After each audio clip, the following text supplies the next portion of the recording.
On July 24th, 2008, we got a sequel to Batman Begins. This was entitled The Dark Knight. This would be the second film that formed the trilogy of the Christopher Nolan movies, aptly titled The Dark Knight Trilogy, taking the name of this film. The film had a runtime of 2 hours and 32 minutes and was given a budget of $185 million and went on to gross $1,005,000,000 at the worldwide box office. So a huge hit for Warner Brothers, who were obviously very pleased.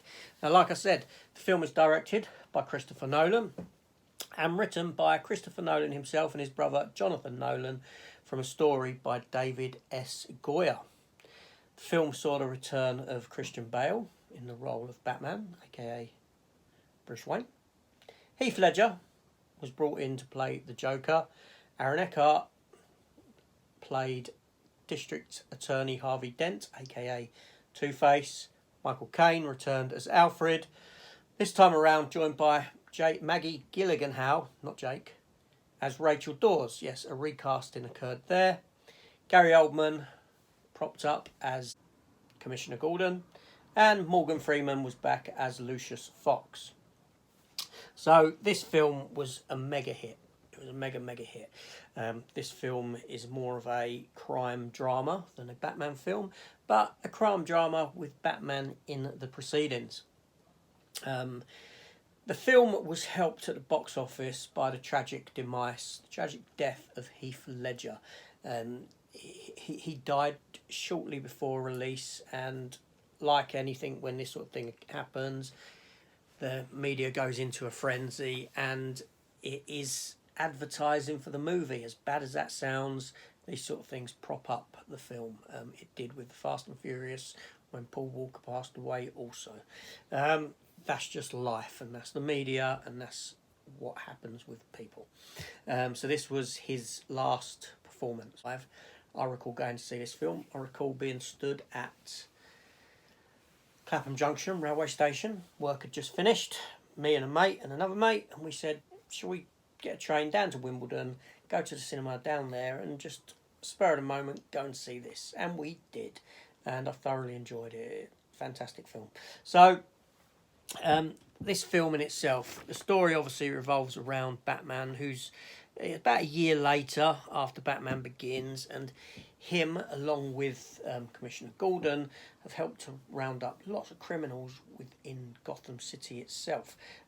You're introduced to District Attorney Two-Face, Harvey Dent, and a new criminal comes to light, that being the Joker, who has this elaborate plan that he puts into play for nothing more than to create chaos within the city. So he sets about doing what he does. Now, this film has a very complex story to it, a very complex story of events that occur. One thing affects another, and all this sort of stuff. It's the Joker's plan is very much reliant to some degree on certain things having to fall into place and this sort of thing. But what we're given is a masterpiece of filmmaking. This film is top notch and stands as one of the best Batman films of all time to date. It hasn't been topped. It was better than anything that came before, and will probably stand the test of time in that sense. Christopher Nolan had upped his game from Batman Begins, which was an excellent film, and gave us this. Now, all performances within this film were fantastic.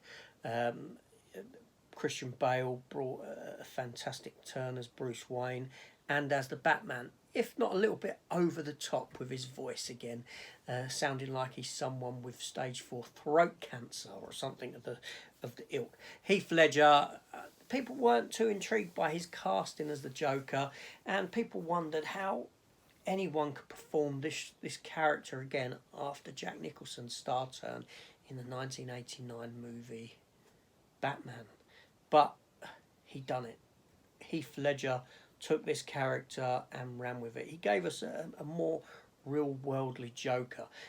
We got a Joker that we knew nothing about his origin story. Even when he you thought you were getting glimpses into his origin when he first told the story about how did he get these scars, and then later on in the film he tells the story again, but with a different narrative, thus telling the audience he's actually lying. So we do not know anything about where he's come from, why he is the way he is. He's more a force of nature within the film than anything else.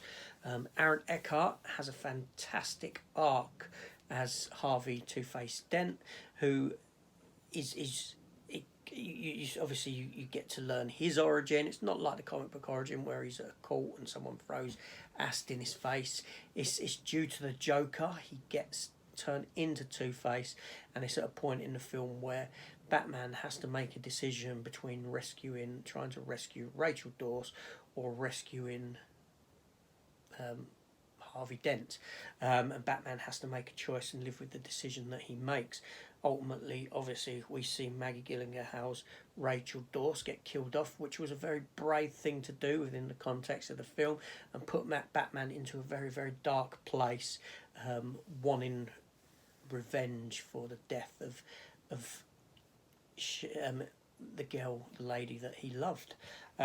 Michael Caine is fantastic again as Alfred, a star turn, if nothing else. Gary Oldman gets a lot more to chew on in this film, and again himself, he's fantastic, and his relationship with Batman has grown within this film, and his journey to becoming police commissioner and all this sort of stuff throughout. And Morgan Freeman again is great as Lucius Fox. These are all powerhouse actors with giving powerhouse performances within this film. Lucius Fox isn't terribly excited about Batman's plan and what Batman wants to do at the end of the film, and feels like he's overstepping the line with spying on people with the technology that's been created for him and all this sort of stuff. But Batman ultimately redeems himself with Morgan's character by giving him control of and destroying the machine and this sort of a thing. So the film itself is a very, very, very tense film. It's the writing in the film. It has you on the edge of your seat. It's a tense thriller, crime caper. Wonderful writing. Just, yeah, there's a lot to love in this film. The cinematography is fantastic. The way the film is directed, this sort of thing. There's, again, it feels real world. Everything is in camera as can be. You've got action scenes with the tumbler going through underpasses, and you wouldn't know that these were models when it's hitting the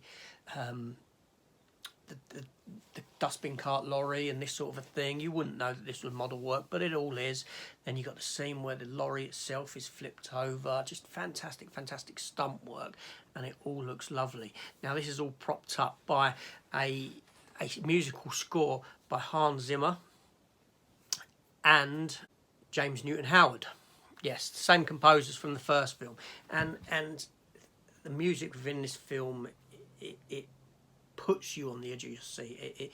It's so symbiotic with the film itself that it just transcends the film to a new level, and it's got a wonderful score. So this film is a near on perfect film. Like I said, it is more of a crime drama with Batman in the mix, but the story just gives you that sort of thrill, that edge, and keeps you there watching this film from beginning to end. Now this film was very much a victim of its own success, and that's something that we will get into tomorrow with The Dark Knight Rises, and we'll discuss why it was a victim of its own success and why Warner Brothers had no choice but to make it a trilogy and give us an ending. Let's get there tomorrow. Anyway, so that's just a quick talk about this movie, which I love. It's a fantastic Batman film. I love it to bits. It's just superb, and the performances are second to none. There's nothing I can really fault about this film at all. So anyway, so that's it. I'm going to leave it there for today. This is AJ. Thanks for watching, and I'll see you again tomorrow, hopefully, if you've hit that subscribe button and hit the notification bell for the final part of this trilogy of reviews, for this trilogy.